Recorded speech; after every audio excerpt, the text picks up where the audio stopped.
6h24, Sud Radio et vous, comme chaque mercredi, on parle déco ce matin avec notre experte Sandrine Debrine, directrice de la rédaction de Maison Créative. Bonjour Sandrine. Bonjour Benjamin. Et merci d'être avec nous. Alors cette semaine, vous nous présentez les tendances déco pour l'année 2026. Ça y est, on commence à y voir un peu clair.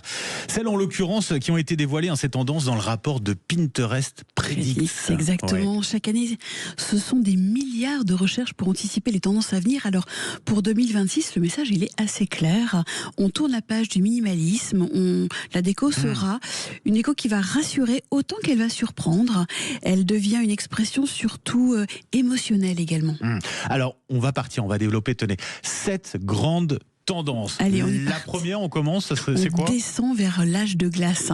La couleur 2026 de Pantone, c'était Cloud Dancer. Vous l'avez vu, c'est un blanc spirituel, calme et frais. Pinterest a perdu quelques degrés. On passe vraiment dans le bleu givré. Une esthétique froide, givrée, vraiment infiniment glaciale, presque futuriste. Un froid qui rassure et apaisant également. D'accord. La deuxième tendance, très proche. En fait, c'est l'omniprésent. La déco devient cosmique, donc on garde un petit peu cet effet bleu, blanc, objet holographique, forme futuriste, reflet opalescent, une ambiance science-fiction douce, une esthétique intergalactique. Ce sera plutôt poétique. Et ben voilà. La troisième s'appelle, alors faut m'éclairer, le chapitome, c'est ça ? Le chapitome, vous allez voir, c'est très simple. Ouais. L'inspiration du cirque s'invite à la maison. Rayures XXL, on en a beaucoup vu déjà en cette fin d'année. Forme sculpturale, touche ludique, graphique, équilibrée par des couleurs assez sobres. On va être dans le maximalisme joyeux, mais on va rester très chic. Et alors, l'afro et mion, là, c'est pour la quatrième, et c'est coloré. C'est coloré, c'est tout à fait à l'opposé.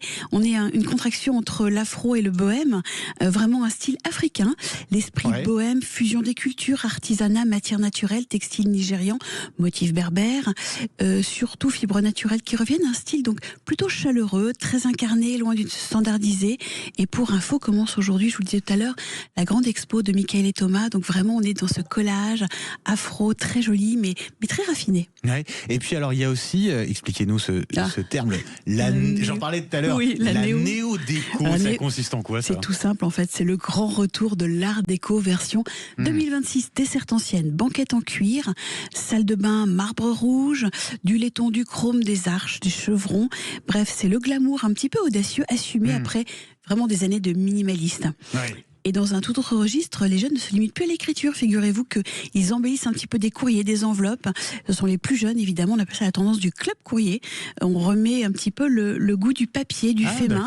Envahi à la maison. Le retour, carte postale, papeterie colorée, vraiment. Et puis on a un petit côté toujours un petit peu de nostalgique. Oui, effectivement. Et alors, il y a, on arrive à la septième tendance. En 7e position, c'est quoi ? Le shoe business. Le shoe business. Alors, c'est des noms à chaque fois. C'est surprenant. Il faut savoir que Pinterest c'est quand même une plateforme mondiale. Donc il y en a un petit peu pour tous les goûts. Il y a les traductions qui peuvent être un petit peu bizarres. Mais le shoe business c'est plutôt mignon. C'est plutôt tourné vers la cuisine. C'est l'une thématique majeure de 2026. Une multitude de recettes à partir de ce légume bon pour la santé. Il devient un ingrédient aussi central, décliné et revisité. Il se pose sur les tables. Vous savez, ces barbotines en forme de gros choux verts, cette vaisselle vraiment un petit peu dite ancienne, sur un fond, sur une nappe colorée à petits carreaux, avec des trames roses, oranges. Et vraiment, ça va être un petit peu la star de nos tables. Et puis en plus, c'est de saison, le chou. C'est de saison. On en parle en ce moment. Bon, vous avez une petite préférence, Sandrine ? J'en ai gardé deux. C'est vrai que la tendance Glamorati, nostalgie des années 80, Benjamin, version ça brille, on en fait trop. Et surtout, on assume cet excès un petit peu luxe et très kitsch, tout comme celle de l'autre qui est opération théâtrale. Son nom l'indique, rideau, dramatique, quatuor à cordes, fête extrêmement enjouée, théâtrale.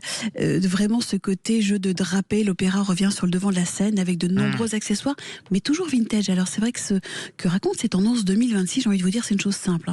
On veut du ressentir, on veut du plaisir, on veut de la douceur, de l'émotion. Et le monde étant plutôt incertain, nos styles, eux, vont vraiment devenir très, très joyeux, presque excessif. Ouais, on tourne la page finalement à la tendance 2026, minimaliste. Exactement, nouvelle année. Eh bien écoutez, allons-y, joyeusement même. Allons-y, merci beaucoup Sandrine Debrine, directrice de la rédaction de Maison Créative. Merci, passez une très belle journée. Vous aussi Benjamin. Merci beaucoup.